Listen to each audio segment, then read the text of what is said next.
2010 में योगी ने किया था महिला आरक्षण का विरोध। 2021 में प्रियंका ने चला महिला आरक्षण का मास्टर स्ट्रोक।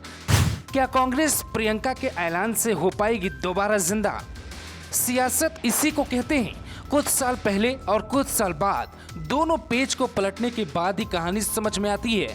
साल 2010 था, तब कांग्रेस की सरकार थी, योगी आदित्यनाथ सांसद थी। सदन में कांग्रेस ने महिलाओं को 33% आरक्षण का प्रस्ताव रखा। बीजेपी ने उस प्रस्ताव का समर्थन किया, लेकिन योगी आदित्यनाथ समेत बीजेपी के कुछ विधायक पार्टी के खिलाफ चले गए और पार्टी से ये तक कह दिया था कि अगर बीजेपी ने अपना फैसला नहीं बदला तो हम लोग इस्तीफा भी दे सकते हैं। उनमें से एक नाम योगी आदित्यनाथ का भी था। अब ठीक 11 साल बाद उसी अंदाज में कांग्रेस की एक महिला लेडी और प्रियंका गांधी ने उसी को तुरुप का इक्का बना दिया। इन सब मुद्दों को डाइल्यूट करके आप आरक्षण के नाम पर देश को विभाजित कर रहे हैं। पहले जाति के नाम पर, फिर वर्ग के नाम पर, और फिर अब परिवारों को तोड़ रहे हैं, देश की परंपरा को। और इसलिए हम लोग इसको मांग करेंगे कि इस पर पहले चर्चा हो, इस पर बहस हो। और अगर पार्लियामेंट में पार्टी अगर कांग्रेस को जबरदस्ती लाने का प्रयास करती है, अगर वह चाहती है कि देश के अंदर एक पार्लियामेंट्री डिक्टेटरशिप लागू हो, जबरदस्ती करने का प्रयास करेगी, तो हम लोग पार्टी से कहेंगे कि यह संविधान संशोधन विधेयक है। हम पार्टी के फाइनेंस बिल पर दिए गए निर्देश का पालन करेंगे। अन्य मुद्दों पर हमारा विनम्र अनुरोध होगा कि पार्टी इसमें व्हिप जारी न करे। व्हिप जारी न करें। हर व्यक्ति को अपने विवेक से, हर व्यक्ति संसद में आया है और वह संविधान की कसम खाया है।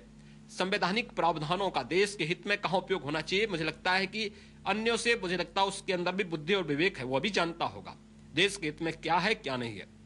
इसलिए इस पर व्हिप जारी ना करें। व्हिप जारी होगा तो मुझे लगता है कि पार्टी को या किसी को भी इसका नुकसान उठाना पड़ सकता है। आने वाले विधानसभा चुनाव में उत्तर प्रदेश में कांग्रेस पार्टी 40% टिकट महिलाओं को देगी। उस वक्त बीजेपी से योगी आदित्यनाथ इस्तीफा देने को तैयार थे, लेकिन आज सियासत के मायने कुछ और हैं।